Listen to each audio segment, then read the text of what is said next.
Today on Monkey Life. A health check for newly rescued tamarin Red raises cause for concern.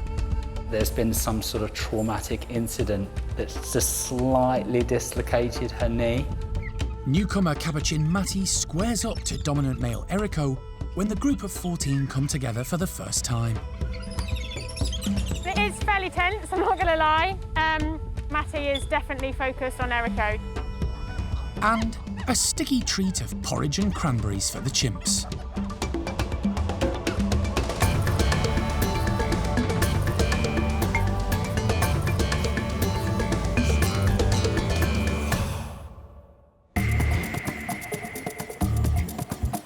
Monkey World in Dorset, buried deep in the English countryside, is the largest sanctuary of its kind on the planet. The team, led by Dr. Alison Cronin, rescue and rehabilitate abused and unwanted primates from all over the world. Hi! Look at that. Oh, he's fantastic. The park provides a home for more than 260 primates from 25 different species.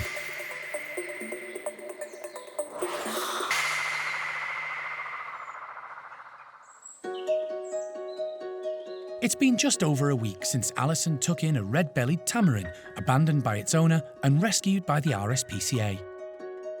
The small primate is the only one of its kind at the park. The team have named her Red, and she's settling in well to her new life at Monkey World. Her personality has really been shining through. I think she was just really lonely because whenever we come over to give her attention or to give her some food, she's straight over. She loves a chat. And she's not doing it in sort of a worried way or a concerned way at all. She just comes over and starts chatting to you because I think she's so starved for company. And yeah, she's just a pretty confident little lady. She loves her insects, absolutely loves them, particularly crickets. When I first brought one of those out to show her, she was so excited. But yeah, she's a really nice, chilled out little girl and a very, very sociable character. Red had been abandoned in a cage at a rented flat in Wales. The RSPCA, called in by the property's landlord, contacted Alison for help. The tamarin didn't have a good diet, little water, and had a swollen stomach. When she arrived at the park, the care team noticed her feces contained large amounts of sawdust and she was continuously drinking, which raised alarm bells. She does still drink a little bit more than everybody else does on average, but that can also be a learned behaviour out of boredom and hopefully not a diet thing, because now that she's getting the proper diet, the drinking has become much more stable. Her stomach looks a lot less sort of hard and bloated now, so I think it's mostly, touch wood, sorted itself out. But before any further decisions are made about Red's future, she needs a health check. Local vet Dave Harding has arrived to carry out Red's medical examination. If she gets the all clear, the team will start thinking about where she can be housed and finding her some company. Vital for all primates. Red is put under with gas, using a specially constructed anaesthetic box for small primates.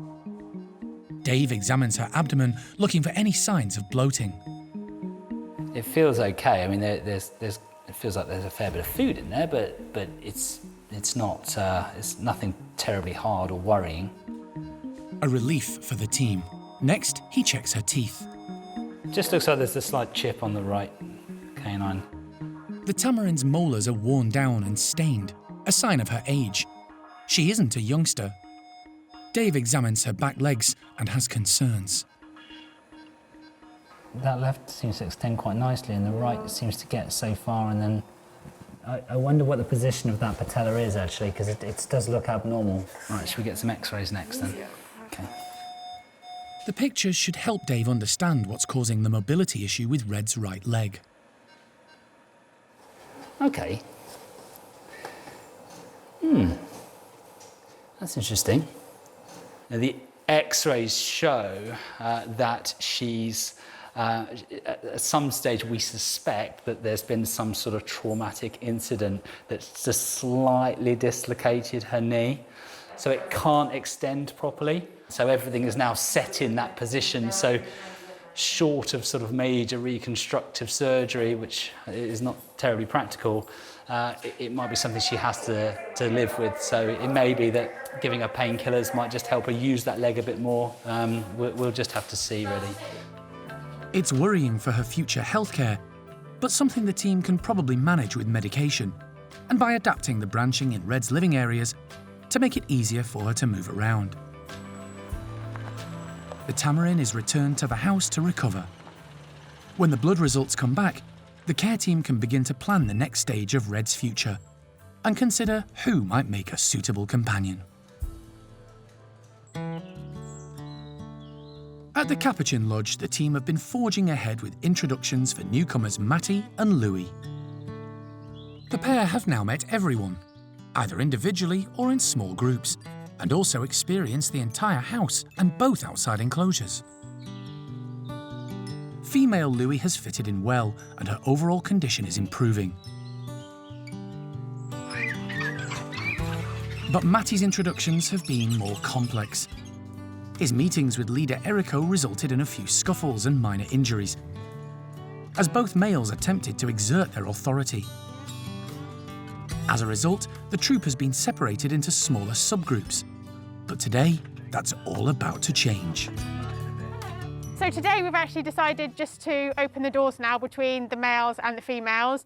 Matty has also met all of the females, so he is fine with them. It's just really how the females are going to react in terms of having Erico and Matty there together. Are they going to side with one or the other? Is it going to change the dynamics of the group, which it probably will. And that's just something that we need to play out. But until we do that, we don't know how it's going to go. But we decided to bite the bullet and just go for it today. Because she's unsure how the group will react, Donna's giving them plenty of space. We're just going to do the introduction with the house and the cage enclosure, so obviously we can have a couple of people in and a couple of people out. And then hopefully, if everything goes well, we'll be able to open up the forest enclosure just to give them a bit more space so that they're not as tense, and then they can just mingle with each other as and when they choose to. We're not forcing them all together. Everything is ready and the Capuchins are lining up. Everybody seems very keen to see everyone else. With so many slides and entrances, keeping an eye on all 14 Capuchins inside and out will be a challenge. But the team are prepared for all eventualities. The group emerge, heading in various directions. The significance of the day has eluded some of the females, including Zoe, who's happy in the playroom, foraging amongst the wood wool for food. Louis is content in their company. Matty, however, has opted for the outside caged enclosure where, within minutes, a bit of jostling for position begins. Marlowe and best buddy Abby face off with Matty, and dominant female Phoenix enters the fray to try and act as peacemaker. Some of the low rankers wisely keep out of the way, as dominant male Erico and his sidekick Sean stick close together, unsure what to do. It is fairly tense, I'm not going to lie. Matty is definitely focused on Erico, so we just need him to chill out a little bit, really, and for things to calm down. As the morning progresses, there's a lot of coming and going. If Matty goes inside, Erico heads outside. But it seems Matty may have had a scuffle with someone and come off worse. He's sporting a minor graze above his left eye. Matty was certainly trying to rally round all of the females against Erico and Sean. He didn't really follow through with it, so I think he really was just making a point. We're still very early days, things have settled a lot, so we just need to see how it plays out in time. Donna decides against giving all the Capuchins access to the larger forest enclosure for now.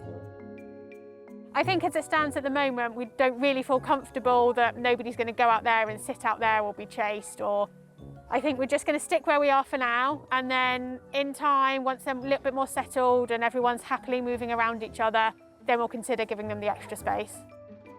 It's only been 6 weeks since Matty and Louis arrived at the park, and they've already made remarkable progress. If the group settle down well overnight, Donna and the team may try again tomorrow.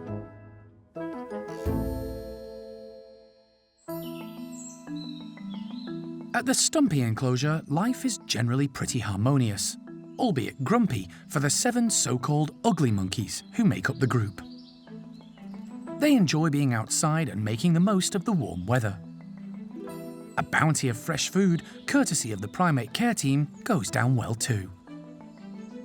But it's been a turbulent few weeks for the group and their carers, following the sudden, unexpected loss of female Stumpy Charlie.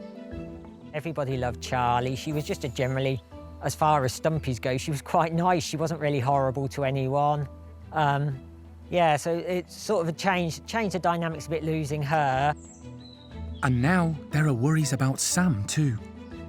His mobility has got worse and worse. His spine has become more hunched and sort of his back curved, and climbing and moving around isn't so easy. He's had sort of ongoing issues with coughing and things, so often we'll come in and we'll find he's very sleepy in the mornings or the evenings. He's just generally slowing down. Obviously, we're just having a very close eye on him, and I think sort of sadly we're sort of starting to come in towards the end of sort of Sam's time. Sam has done well to reach the grand age of 34. He's the only survivor of 19 stump-tailed macaques rescued by Alison from a British laboratory 22 years ago. The Stumpies were being used for asthma research. When they arrived at the park, they were an obese bunch with poor mobility and social skills. But Monkey World gave them a fresh start, with access to the outdoors and a proper diet. Their numbers have dwindled over the years due to old age and their former life caged in the laboratory, where medical experiments took their toll, leaving Sam the last one standing. He's been in charge of the group for over 10 years, really. He was in charge of the male group before the females arrived, and then sort of he came down and took straight over that group. So from when they arrived, the girls have had Sam as their boss. Yeah, all the girls love Sam. He's such a nice, dominant male, and sort of they do respect him and sort of spend their time with him. Given his age, it's surprising neither of the two younger males, Freddie and Toto, have staged a coup to take over the group. Toto is an impressive-looking male, but can't master Stumpy etiquette. Freddie is more socially aware, but shows no signs of wanting to be the dominant male. Yet. It's been a surprise that neither of them have ever actually challenged Sam, but I think a lot of that is possibly to do with the respect and backing that Sam has had from the females. They do like Sam, they respect Sam, and those two boys have got to prove their worth and work their way up the hierarchy. It is a very strict hierarchy, the Stumpies, and change is very, very rare. It takes quite a lot for someone to move up or down the group. But it's now an elderly group, with Sylvie, at 23, the youngest. Most have mobility issues of one kind or another. Dominant female Kelly has always maintained her close relationship with Sam, but she also got on really well with Charlie. Her loss has resulted in Kelly becoming slightly withdrawn and quiet. Sadly, Sam's health deteriorated further in the following days, and the primate care team had to make the difficult but important decision to put him to sleep. It was another huge blow for the team and the Stumpy group. The passing of the wise old man of the troop will leave a big hole and change the group dynamic forever. What we hope will happen is that Freddie and Toto will just step up, sort out their hierarchy and run the group as sort of one and two, a bit like Sam and Jonathan did, really. And that the girls will just sort of fall into line, and that we can have a harmonious Stumpy group for sort of the upcoming future. And yeah, that the girls and the two boys can sort of live happily together.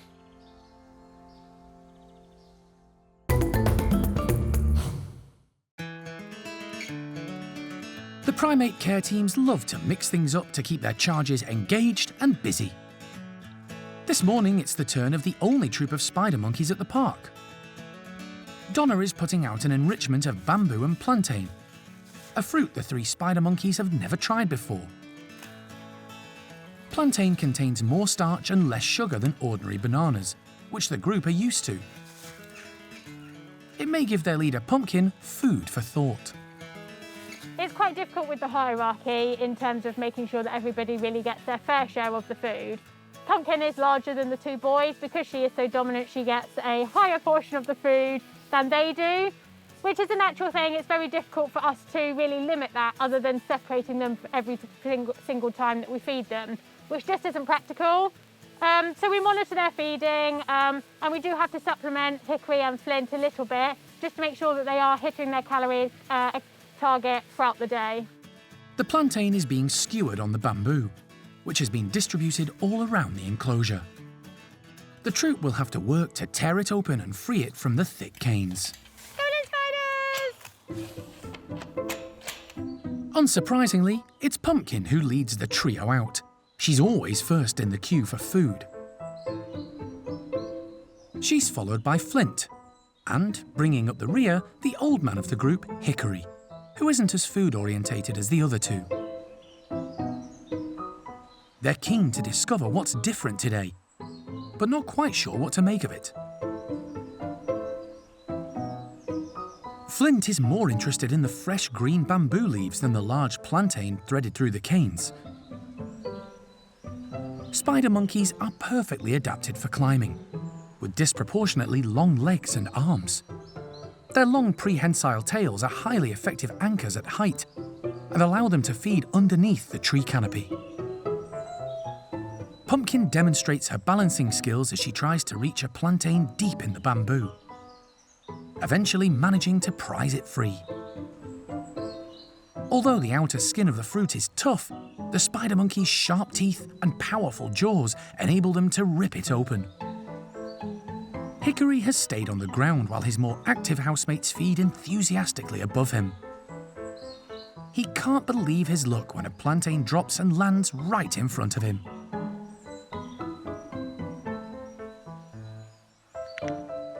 An unexpected bonus at no effort.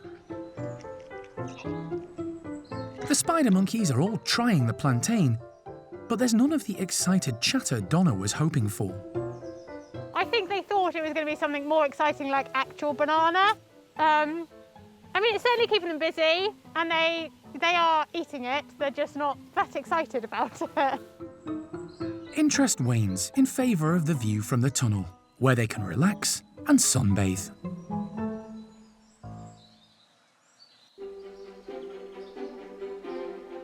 It's a glorious day, and at Hananya's chimp enclosure, the group are outside making the most of the sunshine.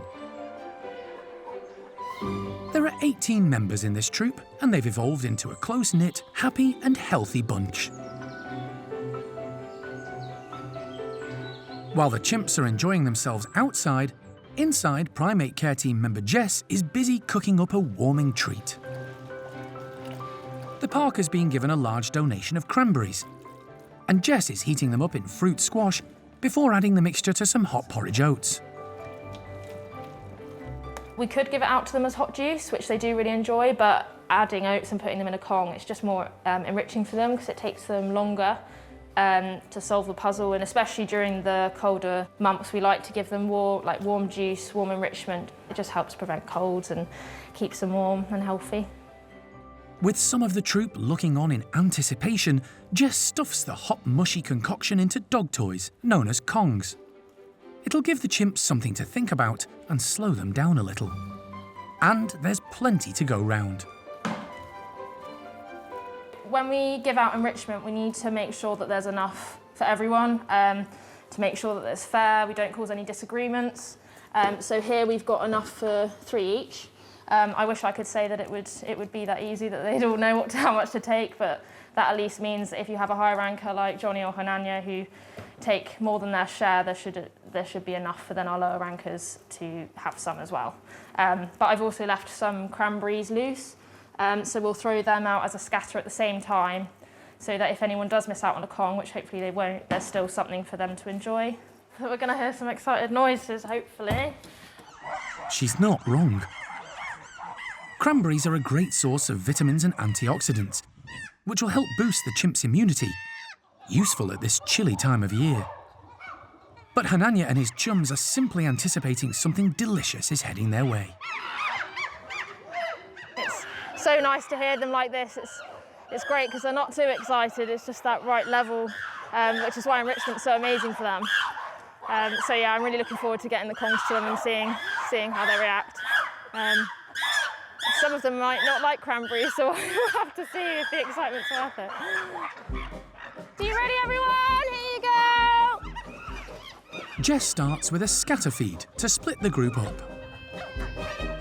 Then the Kongs are thrown in from 2 different towers to give everyone a chance of securing at least one. Oh, Trudy! It's a mad scramble for the much sought-after Kongs, especially by the more dominant chimps. Hananya's second-in-command, Simon, is quick off the mark to bag 2. But Cherry is happy to hoover up any loose cranberries she can find. The chimps are used to Kongs, including porridge-filled ones. But today's extra ingredient promises to be one sticky mess. Cookie? Johnny is determined to nab as many as she can. Oh, Johnny's stealing everything. Cherry! We love Johnny, but yeah, she does throw her weight around a bit. She is our dominant female, so if she can get our hands on the good stuff, she will. But that's also why we've got this scatter of cranberries, so that if she does steal off individuals, they can still, you know, get some nice treats as well. Patricia is a good individual as well. You'll see her wandering around with more than she can carry, really, which is always quite entertaining to watch. Has everyone got one? Good. The chimps quieten down as they tuck into the porridge-filled Kongs. Clever Marjolaine uses a stick as a utensil to scoop out the food inside. Chimps in the wild are known for demonstrating similar behaviour. It helps reach the food fingers can't. Cherry has a more basic technique.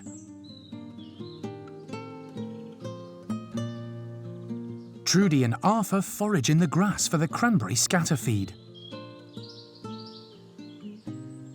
while Hananya uses his position as leader to help himself to one of Cherry's from right under her nose. The group makes short work of the porridge-filled Kongs, and after all the excitement, it's good to find a nice warm spot to snuggle down in the sunshine.